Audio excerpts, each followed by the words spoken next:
All morning you've heard loads of research, all real good research looking at cardiac related arrests, whatever it may be. But the only difference is we had no sort of data that was related to you, the responders, here in Ireland anyway. So I decided to take it on. Well, I asked a question foolishly, which turned into me spending a couple of €1,000, as directed by Menzies there, to do a master's, because apparently it was the only way I was going to get the answer. So I decided to go off and do my analysis. And the main topic of it is that it's not just cardiac arrest that community first responders are attending. It's a broad scope of what they're doing. So we looked at it for 12 months. It was from sort of August 13 to August 14. And we looked at basically the role of a community first responder, first of all. For those that didn't know what a CFR was, I wanted to educate them a little bit as well. So we looked at your role and what you went to, such as cardiac arrest, chest pain, choking, and stroke. I informed people how you are linked to the National Ambulance Service and how that you are true volunteers. You have no obligation to respond to calls if you're not available, but you're there and you can receive the message, and if you're available you can go and give a dig out. Houston, oh, it's gone, it's picked up. The whole idea of the study was to examine and look at CFRs in Ireland. Again, we'd no data here in Ireland on what responders were doing, so simple questions like how many calls were you going to, what type of calls were they. The data was there, but nobody had collated and put it together and seen what it looked like. So we looked at the locations you attended, the demographics, potential versus actual response. So potential meant that a call came in that was within the range of a CFR, such as a 9 Echo 1. So that came in your area, but one, you either didn't have a responder on duty, you weren't available to go on the call. So a potential call means that it was within your criteria, and actual response means you sent a 01 and you went to the call. So we're going to look at that in more detail. We looked at the types of calls and then broke them down. We looked at response times and then calls outside the normal activation criteria, which is pretty much what Gavin was saying. Calls that responders were going to that were definitely not within your range. So the whole idea was we looked at it retrospectively, so we looked backwards. It was easier to review paperwork than to try and get people to fill out a form over a couple of weeks. I managed to be able to review 12 out of 26 schemes in County Wicklow, and I'd done it by reviewing the report forms that you fill out, the red card, and then I reviewed data in the control room with assistance from Gavin actually.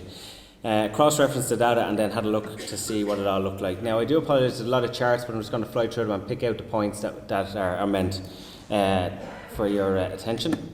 So the main thing you can see there is that most of the calls were in the home. Okay, so all the things you look at, all the reports suggest that calls are in the home, and this echoed the same. But if you go to the very bottom there, it says that in a 12-month period, community first responders in County Wicklow attended 418 calls in a 12-month period. So that's a massive amount of calls. Now I will sort of pardon saying that Bray community first responders is in a very urban area, and they did sort of cover at least 40% of those 418 calls, but when you group them all together from the whole of Wicklow, it's a lot of calls still.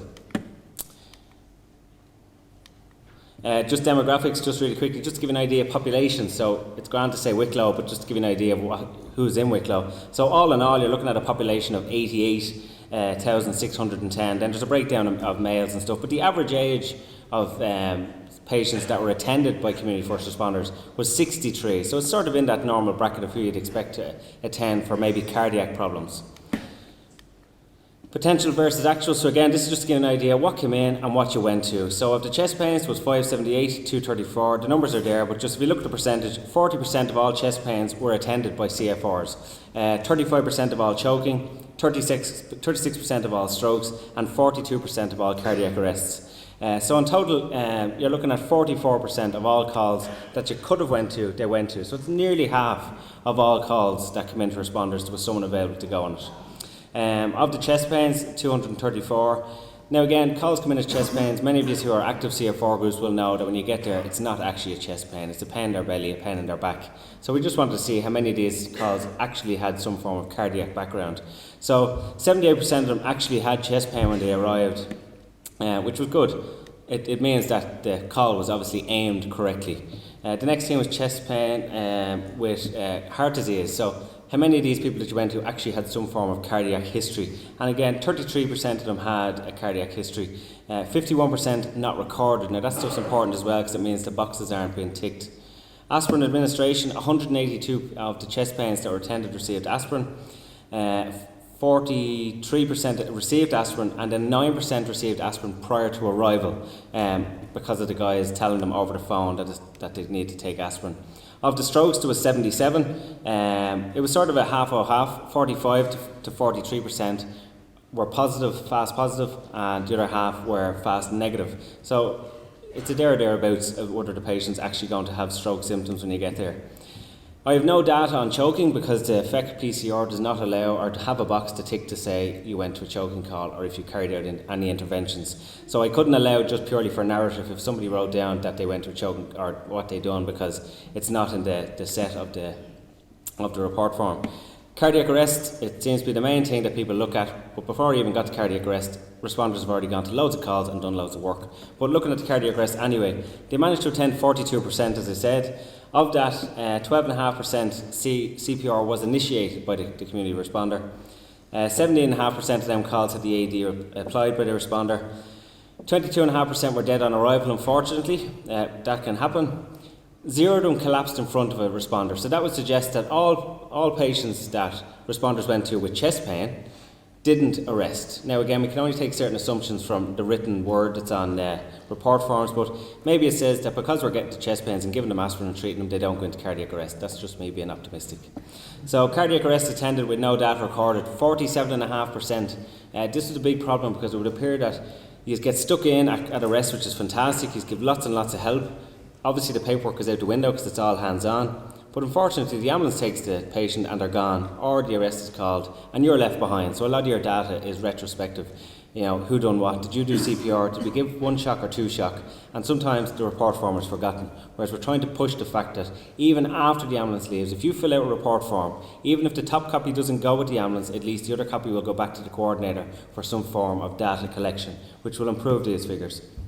2 received shocks and 5 received no shock advised. Again, if the numbers were better, that data would probably be better. Response times, the main point is 8 minutes seems to be the sort of average or mean time there, which means you're hitting the target for sort of national key performance indicators for response times. Now, this is the main point here, as Gavin said.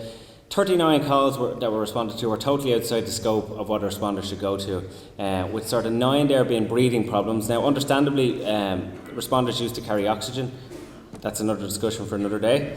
And maybe in some cases they were sent to breathing problems because they had it. But technically it wasn't within the skill set. But if you look there, you have a hemorrhage. I think there was one for a headache, yeah. Down the bottom there, somebody was sent, as a CFR, was told to get out of their bed at 2 in the morning and go to a call because someone had a headache. So, as Gavin said, if you do get a code that you know not to be in your skill set, it's recommended that you now send a 90 in, which basically says, I'm standing down, that's not within my skill set.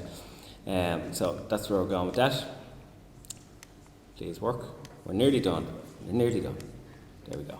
So, conclusions, really quickly. Based on the fact that CFRs are voluntary and have no obligation to go on calls for emergencies, the fact that you went to 44% of all the calls you could have went to was fantastic. So it's just under half. So you are people getting out of your bed at all hours of the morning going on calls. That's fantastic, it really is. Most of the calls were in the home and were chest pain of origin. We didn't expect anything different from the likes of OCAR reports and stuff like that. Cardiac arrest data is poor. I've made my point there. Maybe try to fill out the paperwork, even if the ambulance is left. Meeting the KPIs for response time, but just literally 8 minutes. Again, we're not going to push this on the fact that you don't have blue lights, you have to deal with traffic, and we still advocate that you follow the rules of the road and you use the traffic lights as they're meant to be. Regular analysis needs to be carried out, so this needs to be done sort of more regular rather than just willy-nilly every now and again. And then report forms need review. So I found that the report forms either are missing boxes and missing areas that really should need to be there, or else they have boxes that are unnecessary. So there's certain questions about airway devices when you're not actually meant to use airway devices. So maybe we could get rid of that and put in a choking box. And the main thing I sort of found is that a larger scale. So I only looked at Wicklow. If you can imagine the numbers I would have got if I had done a national. I'd have pulled out what little hair I have left, but maybe we'll be talked into it. And did I mention, by the way, there's an AD register. I'm going to leave that up there for as long as he leaves it up, and maybe anyone that didn't get the details later on will take it down. All right, thanks very much.